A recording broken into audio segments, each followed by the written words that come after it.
오늘 말씀 제목은 참 회개의 올바른 마음, 자세, 인식이라는 제목입니다. 시편 51편의 말씀을 두고 말씀을 나누고자 하는데요. 사실 회개라는 거는 꼭 배워야 되나 싶을 정도로 너무 흔하게들, 그리고 일반적으로 모든 그리스도인들이라면 다 하고 계시고 안다 하실 만한 주제입니다. 하나님께 용서를 구하는 것, 그리고 회개의 제목들을 고백하는 것, 그런 것이 회개라고 다들 생각을 하실 겁니다. 그런데 회개에도 올바른 회개가 있고 잘못된 회개가 있습니다. 그런 부분에서 우리가 성경적인 회개의 모습이 무엇인지를 배움으로 우리가 올바로 회개하는 그리스도인으로 살아가는 것, 그것이 정말 중요하지 않나, 이런 생각을 하게 됩니다. 오늘 우리가 보게 될 시편은 신자의 개인의 경험이 많이 담겨 있습니다. 어떤 주제를 다루다기보다는 자신의 마음, 자신의 경험, 자신의 갈등, 고민, 그것들을 고백하고 있는 개인적 체험의 내용들이죠. 그러므로 특정 시편을 잘 해석하기 위해서는 그 시편 기자가 어떤 상황에서, 어떤 경험 가운데서 그런 얘기를 하고 있는지를, 그 정보들을 좀 볼 필요가 있습니다. 먼저 오늘 51편의 기자는 어떤 상황 속에 있었는지를 좀 보겠습니다. 1절을 한번 보시죠. 51편 1절입니다. 여기 보시면 이제 제가 이 노란색으로 강조돼 있죠. 앞에 보시면 이렇게 돼 있습니다. 함께 읽어볼게요. 시작. 다윗의 시, 인도자를 따라 부르는 노래. 다윗이 밧세바와 동침한 후 선지자 나단이 그에게 왔을 때, 정보를 아주 많이 줍니다. 언제 다윗이 썼다 하냐면은 다윗이 밧세바와 동침한 후, 그리고 선지자 나단이 그에게 왔을 때, 그때 쓴 시편이 뭐다? 51편이다. 이렇게 보시면 됩니다. 이 밧세바와 동침하는 사건은 사무엘 하에 기록이 되어 있는데요. 다 아실 사건이니 굳이 다시 보진 않겠습니다. 거기서 다윗은 밧세바와 동침을 하죠. 근데 밧세바가 처녀가 아니지 않습니까? 유부녀였습니다. 남편의 이름은 우로 시작합니다. 우리야입니다. 우리야라는 남편을 둔 유부녀 밧세바인데, 그 밧세바와 간음을 하죠. 그리고 그 간음을 하고 끝나는 것이 아니라 이 임신을 해버리니까 이 증거를 어떻게든 이제 덮어야 되니 남편을 죽이면 되겠다 해서 남편을 살인 교사해서 우리아를 죽이게 됩니다. 아주 극악한 범죄들이죠. 간음도 했고 살인 교사도 했습니다. 다윗은 그러한 죄를 범한 자로서 이 시편을 기록을 한 것이죠. 그래서 이 51편에 대한 정보를 네 가지로 정리할 수 있습니다. 한번 띄워주시죠. 이 51편에 대한 정보, 첫 번째, 다윗은 왕이 되기 전부터 신자였으므로 이것은 신자의 경험이라는 것이죠. 51편은. 그리고 2번, 신자이지만 극악한 죄를 범하고 있는 자가 다윗입니다. 그리고 3번, 하지만 죄를 범하고 있음에도 자신이 죄를 짓고 있다는 인지를 못하고 있었습니다. 그리고 4번, 선지자 나단의 가르침으로 죄를 깨닫게 되었고 비로소 죄책을 느끼게 된 사람, 그게 바로 시편 51편을 기록한 자의 경험입니다. 자, 이러한 정보들을 두고 우리는 이 시편 51편의 내용들을 함께 살펴보겠습니다. 저는 이러한 정보들을 두고 봤을 때 51편을 우리와 정말로 비슷하다라고 생각을 합니다. 왜냐하면 우리도 신자이지만 동시에 죄를 범하죠. 그리고 대부분의 경우 그 죄를 인식도 못하고 넘어갈 때가 많습니다. 내가 어떤 죄악 가운데 있는지 잘 모르죠. 그리고 매주의 말씀과 그리고 어떤 설교 시간에 그 죄를 깨닫게 되는 말씀들이 들려옵니다. 그랬을 때 우리는 죄가 뭔지를 알게 되고 회개의 자리로 갈 때가 있는 것이죠. 그런 점에서 51편의 이 다윗의 경험과 우리의 경험은 비슷하다 생각됩니다. 그리고 그런 의미에서 이 51편이 보여주는 회개, 그 회개란 우리가 따라야 할 회개의 모범이 된다라고 말씀드리고 싶습니다. 그래서 우리가 이제 1절부터의 말씀을 볼 때, 아, 이것이야말로 참된 회개구나라는 관점으로 말씀을 보도록 하겠습니다. 자, 이제 1절과 2절을 보겠습니다. 늦게나마 죄를 깨닫게 된 성도가 어떤 마음으로 회개의 자리에 나온지를 보게 됩니다. 보시죠. 1절, 2절 같이 읽어보겠습니다. 제목부터 읽을게요. 시작. 다윗의 시, 인도자를 따라 부르는 노래. 다윗이 밧세바와 동침한 후 선지자 나단이 그에게 왔을 때 하나님이여 주의 인자를 따라 내게 은혜를 베푸시며 주의 많은 긍휼을 따라 내 죄악을 지워 주소서. 나의 죄악을 말갛게 씻으시며 나의 죄를 깨끗이 제하소서. 아멘. 여기서 다윗은 서로 다른 세 가지 단어를 사용해서 사실은 같은 의미를 반복하고 있습니다. 어디 나와 있습니까? 내 죄악을 지워달라. 그리고 또 2절에 나의 죄악을 말갛게 씻어달라. 그리고 또 나의 죄를 깨끗이 제하소서. 셋 다 같은 의미 아닙니까? 죄를 없어지게 해달라는 거 아닙니까? 근데 다른 단어를 사용해서 3번 반복하고 있습니다. 이것은 다윗이 자신 안에 있는 죄를 깨닫자 그 죄가 자신의 안에서 사라지기를 얼마나 간절히 소망하는지를 표현하는 것입니다. 왜? 3번이나 같은 말을 하고 있기 때문이죠. 우리가 보통 간절하면 같은 말을 반복하지 않습니까? 제발 이것 좀 해라. 이것 좀 해라. 이것 좀 해라. 이것 좀 하자. 이것 좀 하자. 이것 좀 하자. 간절함을 표현하는 것입니다. 마찬가지로 다윗도 회개를 하는데 다른 단어를 3번이나 반복해서 똑같은 의미를 사용하며 자신 안에 있는 이 발견된 죄가 사라지기를 소망하고 있습니다. 이런 점에서 우리는 어느 날 하나님의 은혜로 그분의 말씀이 내게 들려지고 내 안에 숨겨졌던 죄가 드러나며 내가 깨닫지 못하고 있던 은밀한 죄악들이 드러날 때가 있죠. 그때 사람은 어떻게 반응해야 되는가? 오 하나님, 제 삶에 이런 죄가 있는지 몰랐습니다. 제가 이토록 극악한 범죄자인 줄을 알지 못했습니다. 내 안에 이 죄들이 반드시 씻겨지도록 주님 은혜 베풀어 주시옵소서 하는 간절한 고백을 하는 것이 신자다운 마음의 상태일 것입니다. 그러나 우리는 간혹 회개를 그저 유감 표명이나 상담을 받는 정도로 하나님께 고백하는 사람들이 있음을 보게 됩니다. 자신 안에 있는 숨겨져 있던 죄가 드러났고 전혀 죄라고 생각하지 않았던 것이 죄라는 것이 말씀을 통해서 깨달아졌음에도 불구하고 그 죄를 보면서도 주님 앞에 나와 좀 잘못했습니다. 다시는 안 그러겠습니다. 유감이네요. 정도의 마음으로. 물론 그렇게 말은 안 하겠죠.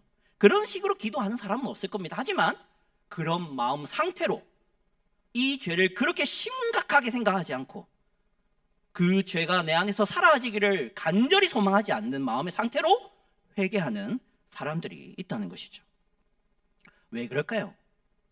왜 간절한 마음으로 회개를 하지 않고 시큰둥한 마음으로 회개하게 될까요? 첫 번째는 이것일 겁니다. 그 양심이 죽은 겁니다. 너무 반복되는 죄로 인해서 그 양심이 이제 무뎌진 것이죠.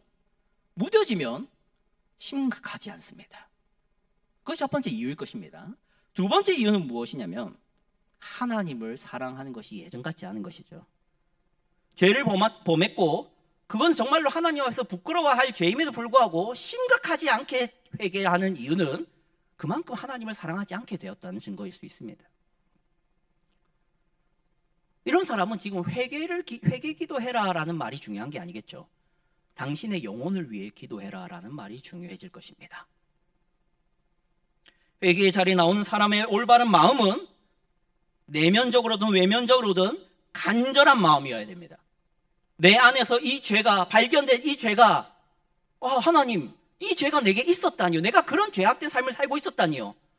하나님이 정말로 싫어하는 그런 삶의 모습이 내 안에 있었다니요. 내가 그런 식으로 말하고 그런 식으로 표정 짓고 그런 식의 선택들을 했다니요. 저는 그걸 몰랐습니다. 그러나 이제 알게 되었사오니 다시는 그 죄가 내게 없게 하여 주시옵소서. 간절히 기도해야 되지 않겠습니까? 그것이 우리가 생각해 봐야 될 올바른 회개의 마음가짐입니다. 자, 두 번째로는 제목을 보시면 아시겠지만 자세에 대해서 말씀을 드리고자 합니다. 올바른 회개의 자세는 무엇인가? 3절 말씀에 나와 있습니다. 함께 읽겠습니다. 3절 말씀 시작. 물은 나는 내 죄가를 아오니 내 죄가 항상 내 앞에 있나이다. 아멘. 이것은 하나님 앞에서 죄를 회개하고자 하는 사람이라면 반드시 기억해야 될 내용입니다. 그것은 내 죄가를 어떻게 하는 것? 아는 것입니다. 간절한 마음만 품고 오면 되는 것입니까? 아닙니다. 마음만 간절하면 회개인 것입니까? 아닙니다. 무슨 죄를 지었는지 알아야죠. 저와 여러분은 다윗이 처음부터 그 죄를 깨닫지 못했다는 것을 압니다. 그는 긴 시간 자신이 죄를 지은 줄도 모르고 시간을 보낸 것을 보게 됩니다. 밧세바를 강간하고 그리고 우리아를 살인 교사하기까지는 많은 시간이 존재했습니다. 우발적인 게 아닙니다. 근데 그 시간 동안 다윗은 자신이 죄를 범하고 있다는 것을 알고 있었습니까? 그럼에도 모르고 있습니다. 하나님의 말씀이 들려오자 선지자를 통해서 깨닫게 되자 비로소 죄인 줄 알게 된 것이죠. 그리고 그는 그 이후로 자신의 죄를 살핍니다. 자신이 얼마나 극악한 죄와 잘못을 저질렀는지 과거를 돌아봅니다. 그리고 그 죄를 묵상하는 가운데 자신이 얼마나 심각한 상태에 있는지를 절절히 깨닫게 되죠. 그래서 지금 이렇게 말하지 않습니까? 나는 내 죄가를 뭐하니? 아오니. 하나님, 저는 제 죄를 압니다 라고 말하고 있습니다. 거짓말이겠습니까? 지금 다윗은 거짓말을 하고 있는 겁니까? 과장을 하고 있는 겁니까? 그렇게 해석할 수는 없습니다. 다윗은 진실로, 진심으로 나는 죄를 압니다 라고 말하고 있는 것입니다.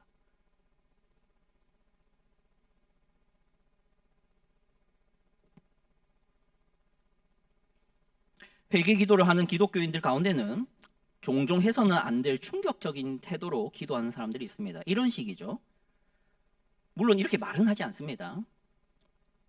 주님, 저는 정확하게는 잘 모르겠지만 죄를 지은 것 같긴 합니다. 잘 모르겠지만 하여튼 하나님, 저는 죄인입니다. 용서해 주십시오. 지난 한 주간 제가 어떤 죄를 범했는지는 사실 감이 안 옵니다. 그런데 회개하라고 하니까, 용서를 빌라고 하니까 주님, 용서를 빕니다. 용서해 주십시오. 이 기도가 문제가 있어 보입니까? 문제가 없어 보입니까? 문제가 있죠. 그런데 우리가 이렇게 말은 안 하지만 그런 태도로 기도하고 계시지는 않습니까?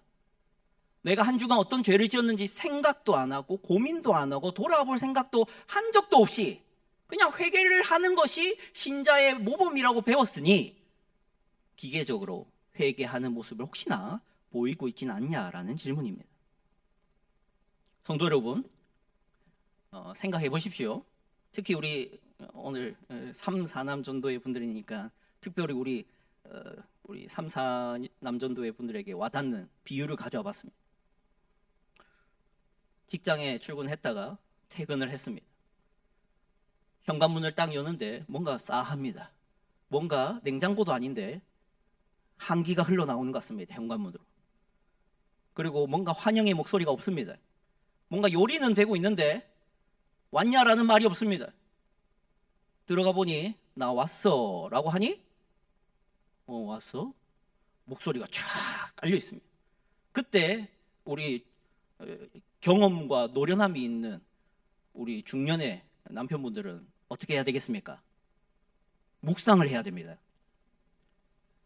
한 주간을 묵상하든 오늘 하루를 묵상하든 아니면 달력을 켜서 캘린더를 확인해 봐야 됩니다. 내가 오늘 무슨 죄를 지었는지, 우리 내무부 장관님에게 무슨 잘못을 저질렀는지, 내가 혹시나 잊고 있고 간과하고 있는 기념일은 없는지 묵상을 시작하셔야 됩니다. 그리고 그 묵상을 한 뒤에 오늘 결혼기념일이구나 확인했다면 어떻게 됩니까? 그냥 넘어가면 됩니까? 확인을 했으면 뭐 해야 됩니까? 여보 미안해, 나 하루 종일 너무 바빠서 연락 한 번 없었네. 우리 결혼기념일이야, 축하해 여보. 사과와 함께 행동을 바꿔야죠. 그런데 이런 사람이 있다고 생각해 보십시오. 나도 피곤한데 뭐 어쩌라고. 네가 지금 짜증난 건 알겠는데 난 피곤해. 씻고 잘난다 하면 어떻게 됩니까? 이제는 이제 그 공간이 전쟁터가 되고 이제 피바다가 되지 않겠습니까? 우리가 사랑하는 사람이 있고 그 사랑하는 사람이 상처를 받고 기분이 나쁘다 한다면, 사랑을 한다면 묵상을 해야 됩니다. 내가 어떤 잘못을 이 사람에게 범했고 이 사람의 심기를 어떤 부분에서 잘못을 했길래 그 사람을 괴롭게 했는지를 묵상을 하는 태도가 보여야 합니다. 물론 그러고 싶지가 않죠. 우리 현실상. 나만 잘못하나 이 생각이 듭니다. 근데 우리 하나님과 우리 관계에서는 그래서는 안 되지 않겠습니까? 우리가 정말로 하나님을 사랑하고 하나님의 그분을 존경하고 그분을 나의 구주로 삼고 살아가는 그리스도인들이라면 그분께 죄를 범했다라는 사실을 깨달았을 때 뭐 어떡하라고요? 이렇게 할 것이 아니라 고민을 하셔야 됩니다. 내가 어떻게 살고 있었는지, 내가 어떤 말과 행실을 하고 있는지, 내가 하나님의 말씀에 비춰봤을 때 어떤 잘못을 하고 있는지를 공부하듯이 알아가셔야죠. 근데 과연 우리가 얼마나 그렇게 묵상을 하는지, 우리가 우리의 삶과 우리의 죄악들을 얼마나 알아보려고 하는지 생각해 보실 필요가 있습니다.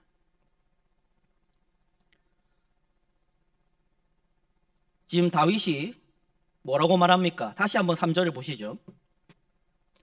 3절의 하반절에 이렇게 말합니다. 함께 읽겠습니다. 시작. 내 죄가 항상 내 앞에 있나이다. 어디 있다고요? 내 죄가 항상 내 앞에 있나이다. 이 다윗이 죄를 깨닫고 난 다음에 죄에 대해서 생각하는 태도입니다. 다윗은 죄를 어디에 두고 있습니까? 내 앞에 둡니다. 어떻게 하려고요? 내가 얼마나 무거운 죄를 범했는지를 진지하게 묵상하려고요. 죄를 눈앞에 두고 보고 있습니다. 그것이 올바른 회개의 자세입니다. 그 죄가 불편하고 내가 죄를 범하고 있다는 사실 자체가 부끄럽고 내가 죄를 짓고 있다는 사실 자체를 그냥 부정하고 싶은 마음에 생각하기 싫고 고민하기 싫고 떠올리기도 싫은 마음에 치워버리는 사람, 그런 사람이 회개를 할 수 있을 것 같습니까? 그런 사람이 하나님이 기뻐하는 회개를 하는 것 같습니까? 그렇지 않죠. 정말로 하나님을 사랑하는 사람이라면 자신의 죄를 셀 것입니다. 그리고 그 세는 그 죄들을 주님 앞에 나와 주여 죄송합니다 라고 말할 것입니다. 아내를 무시하는 남편들의 가장 큰 특징은요, 자신이 이 사람에게 못하고 있다는 것을 생각하기보다 내가 이 사람한테 잘하고 있는 것만 생각하려 합니다. 이 사람한테 내가 해준 거, 이 사람한테 내가 준 거, 이 사람한테 내가 주고 있는 돈, 이 사람에게 주고 있는 나의 노력, 이런 것만 머릿속에 계산을 하지, 내가 이 사람한테 잘못한 발언과 말과 태도와 행실들은 머릿속에서 지워버리려고 합니다. 왜요? 그것이 나한테 유리하기 때문이죠. 근데 우리가 하나님께 그렇게 하고 있지는 않는지를 생각해 봐야 되는 것입니다. 한 주간 분명히 죄를 범했고 한 주간 분명히 성경과는 아무 상관없는 삶들을 살고 있음에도 불구하고 우리는 그것을 알려고 하질 않습니다. 왜요? 생각하기 싫으니까. 그러나 우리는 회개하시는 인생을 살아야 되지 않겠습니까? 하나님께 죄를 범한 것에 용서를 구하는 삶을 살아야 되지 않겠습니까? 그렇다면 좀 더 진지하게 죄들을 묵상하는 삶을 사시길 바랍니다. 여기서 한 가지 짚고 넘어가야 될 장애물이 있습니다. 우리가 죄를 묵상하고 죄에 대해서 알아가는 데 있어서 방해되는 장애물이 있는데요. 그것은 무엇이냐면 특히 현대사회의 가장 큰 장애물인데 분주함입니다. 분주함이 왜 장애물이 되냐? 너무 분주하고 바쁜 일상은 자신을 돌아보지 않게 합니다.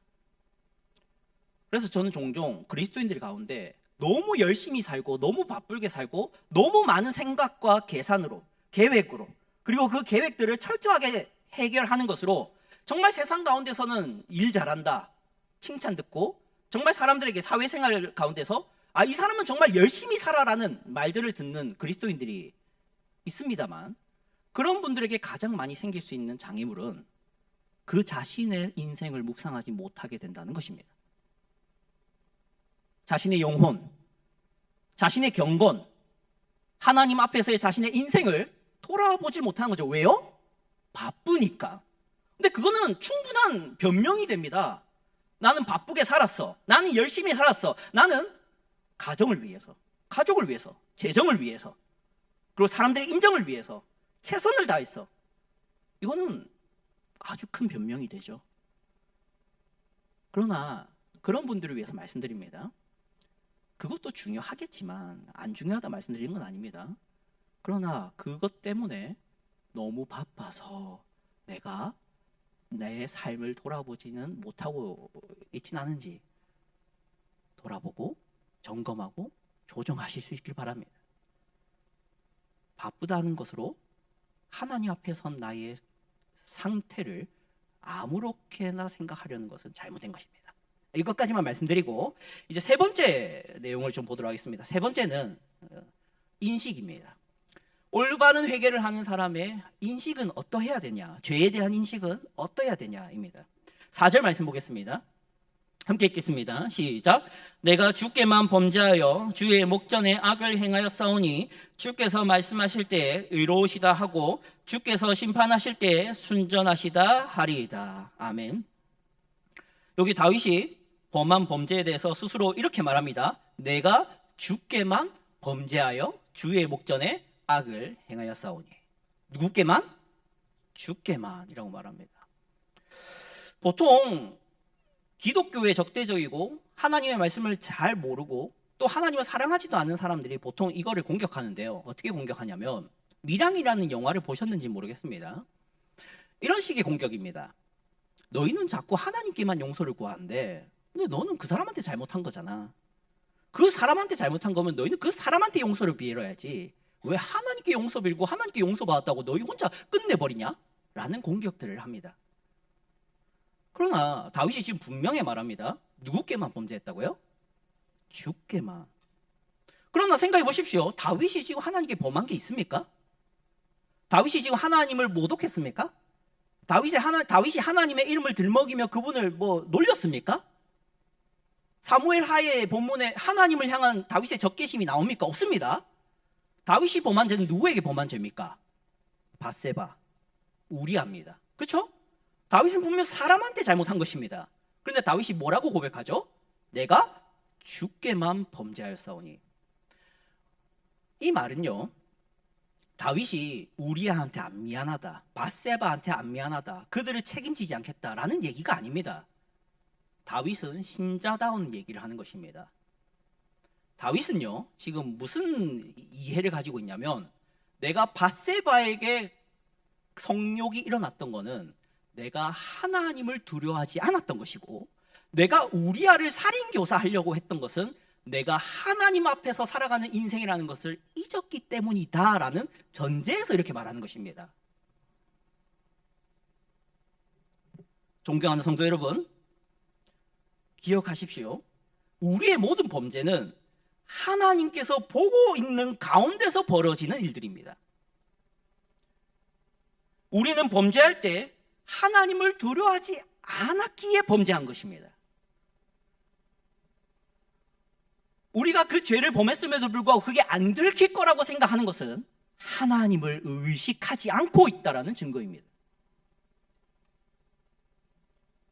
우리가 사람을 업신여기는 것은 한 사람을 사랑하라는 하나님의 명령을 만홀히 여긴 것입니다. 그러므로 우리의 모든 사람을 향한, 사회를 향한, 공동체를 향한 범죄들은 다 누구에게 범한 범죄입니까? 하나님께 범한 범죄입니다.